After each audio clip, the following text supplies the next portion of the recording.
Ouais, je suis en live. Yo les viewers, comme promis, petite story les gars. Vous savez où c'est à la Zilane. C'est à la Zilane. Je suis mort de rire. Je sais pas s'ils vont faire une petite compétition. Donc on est parti. Donc je rappelle pour ceux qui viennent d'arriver sur Instagram, j'ai promis une vilaine story à 3000 subs où je vais dans un truc d'aviation pour arrêter d'avoir peur de l'avion. Voilà, je vous dirai comment se passe la journée et tout. J'ai promis 3 stories, dont une dans les chiottes. Franchement, journée exceptionnelle. Levé à l'aube, 9h. La dernière fois où je me suis levé à l'aube comme ça, c'était quand j'avais pas dormi. Allez, bisous. J'espère que ça va bien se passer. Ouais, reviewers. Du coup, je sors de 2 heures de théorie, puisque l'après-midi, c'est la pratique. Donc je pense que je vais pas trop donner mon avis maintenant. La théorie était cool. Après, ça reste de la théorie. Hein. J'ai cru que j'étais en cours de maths en 4ème B, là. Mais sachant qu'en plus, j'étais le seul élève, donc j'étais plutôt en colle.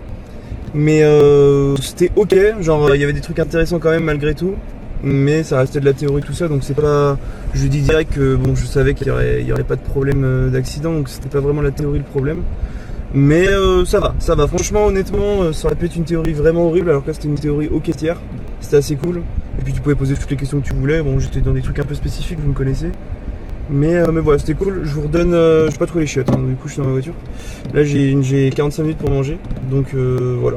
Je vous redonne un petit dernier avis story post pratique, hein, je pense que ça va être le plus intéressant.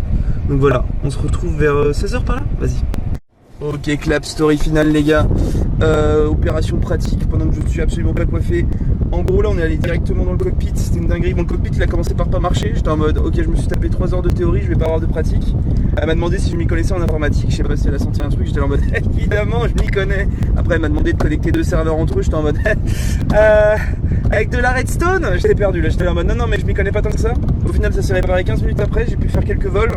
C'était très stylé, ça ressemblait vraiment à un véritable avion, tout ça, vraiment pixel pour le coup. J'aurais bien voulu prendre une photo, mais j'ai oublié mon téléphone dans la voiture et il a brûlé avec le soleil, donc c'était pixel. Donc j'ai fait quelques vols, un vol jour, un vol nuit, un vol brume, un vol où il y a un moteur s'éteint, un vol où il y a un moteur qui s'éteint et un autre moteur qui brûle, bon elle m'a tout mis. Et c'est vrai que c'était assez simple, ça a assez enlevé la peur. Même moteur qui s'éteint, c'était... Enfin vrai, les gars, le moteur qui s'éteint, c'est ridicule. Les gars, le moteur qui s'éteint, ça fait bip. T'as quand même un moteur sur 2 qui est tombé, tu vois. Et c'est tout. Genre, il n'y a même pas une alarme ou quoi, ça fait genre, il y a un moteur, il s'est éteint. Mais vas-y, continuez de parler de vos chats, désolé, je suis l'ordinateur, j'ai pas voulu vous déranger. Je suis en mode, ok, d'accord, donc le moteur qui s'éteint, on en a strictement rien à foutre à ce point-là, quoi. T'es en mode, ouais, tout le monde en a rien à foutre, tout le monde s'en fout. Et sinon, c'était pas mal. Après, m'a mis un moteur qui roule, ça c'était plus chaud.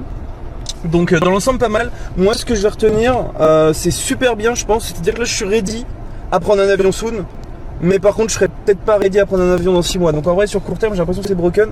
Et deuxième chose, je vais demander dans les longs courriers, le truc qui va m'aider moi, c'est qu'on peut avoir les panneaux de bord apparemment chez les passagers. Parce que moi j'avais pris que des longs courriers. Du coup je pense que je vais me foutre full panneau de bord. Je vais être insupportable avec Madame Croco. Je vais être en mode ouais là on est pas mal. Comme ça si je vois des turbulences mais que le panneau de bord il est tout clean, franchement j'aurais pas peur. Donc positif quand même, ça valait le coup de le faire, je suis assez content de l'avoir fait. Donc voilà, bilan positif, j'en parlerai peut-être un peu plus en live. Et puis sinon j'ai respecté mes stories, hein, ciao.